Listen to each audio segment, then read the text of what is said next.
ban đi chỉរបៀបយើង copy Excel មកដាក់លើ layout view យកចំណុចដែលយើង create នៅលើ Excel ហ្នឹងមកដាក់នេះឧទាហរណ៍ថាយើងមាន feature មួយដែលយើងគូឲ្យគូ4ជ្រុងចេះ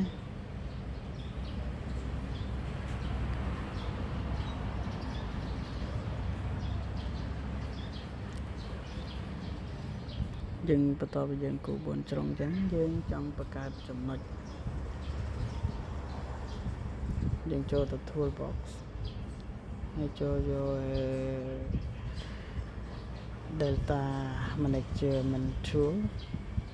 បន្ទាប់មកយើងស្វែងរកពាក្យ feature យើងចុចលើពាក្យ feature ហ្នឹងមកហើយយើងមានឃើញច្រើនមាន feature to line feature to point polygon តែអ្វីដែលយើងយកនោះគឺយើងយក feature vertex to point បានន័យថាវាកាត់ចំណុចនៅកន្លែងដែលកាច់ជ្រុងហ្នឹងវាឲ្យចំណុចមកទាំងអស់បើយើងយក feature to point បានន័យថាវាបង្កើតតែមួយចំណុចទេគឺចំណុចនៅចំណុចកណ្ដាលយើងយក feature vertex to point យើងចុចលើវាទៅហើយយើង input feature យើងបញ្ចូល data ដែលយើងចង់បានកន្លែងណាមួយហ្នឹងយើងចូលទៅហើយយើងយក output ដើម្បី save data យើង create ហ្នឹងទុកកន្លែងណាដើម្បីយើងងាយស្រួលមើលនិងប្រើថ្ងៃក្រោយកុំឲ្យយើងពិបាករកហ្នឹងយើងអាស្រ័យលើយើង save ទេយើង save ដាក់កន្លែងណាក៏បានដែរហើយដើម្បីងាយស្រួលចាំខ្លួនឯងអូខេចឹងយើងចុចលើ file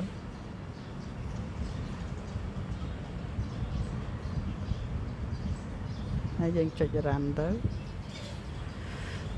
វានឹង create ឲ្យយើងអាចបើក open attitude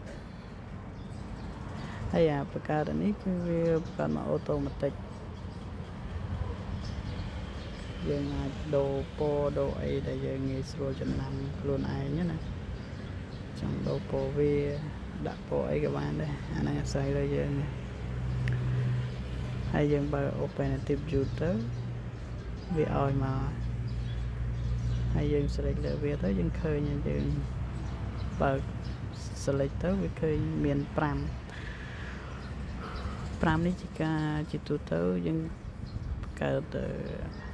អា point automatic ចឹងវាឲ្យ5 automatic ព្រោះដើម្បីគ្រប់មួយជុំរបស់វារបស់ទិន្នន័យហ្នឹងបើកន្លែងយើងមាន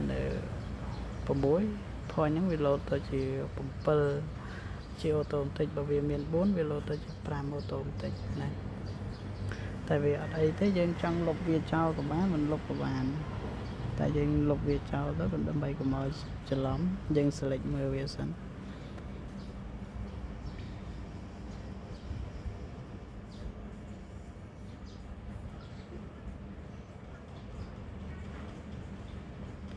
យើង select លើវាតមកយើងលុបចុងក្រោយគេទៅអាដំបូងហើយចុងក្រោយគេវានៅលើចំណុចតែមួយ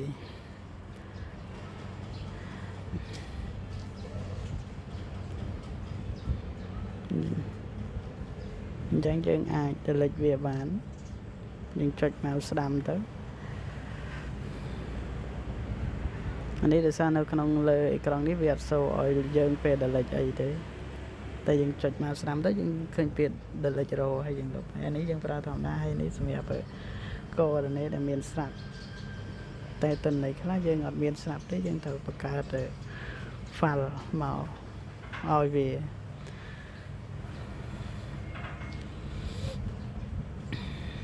ចឹងយើងចង់បង្កើត file យើងចូល edit សិនដើម្បី save វាសិនទៅវា load អាពាក្យ file ហ្នឹងឲ្យអញ្ចឹងយើងចូល add file ទៅចូលកន្លែង file ហ្នឹងយើង VX ហើយកន្លែងនេះយើងដាក់ បើយើងអត់ចង់បានក្បៀសយើងប្រើពាក្យ long ឬក៏ short បើយើងចង់បានក្បៀសយើងប្រើពាក្យ double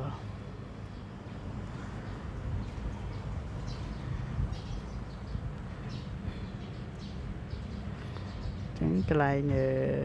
number format យើងយក numbering ហើយយើងបង្កើតមួយទៀត y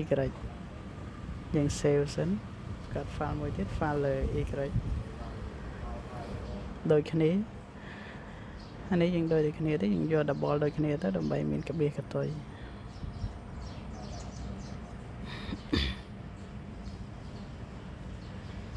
ហើយយើងចុច save ទៅ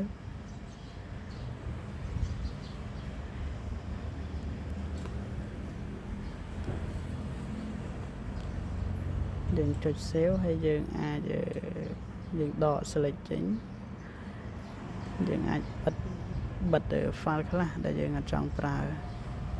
យើងចុច mouse ស្ដាំហើយវាមានពាក្យ hide file នេះតែនៅលើអេក្រង់យើងប្រើ screenshot ទៅវាអត់ show ឲ្យយើងវាអត់ record ឲ្យយើងយកតែ x y ដែលយើងបង្កើតវិញមក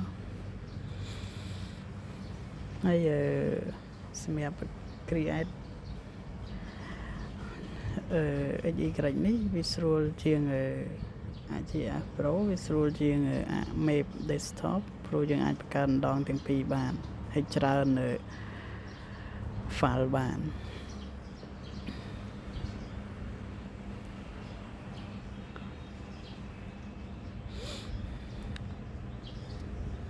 យើងអាច select mouse ស្ដាំហើយវាចេញ calculate geometry តែនៅលើនេះវាអត់ show ឲ្យដដែលតែដល់លើ desktop យើងចុច select ចឹងទៅវា show ឲ្យព្រោះ video record screen នេះវាអត់ចាប់យកទិន្នន័យហ្នឹងឲ្យ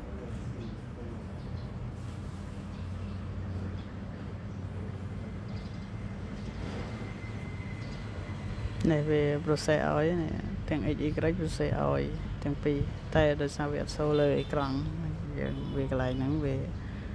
អត់ចាប់ឲ្យ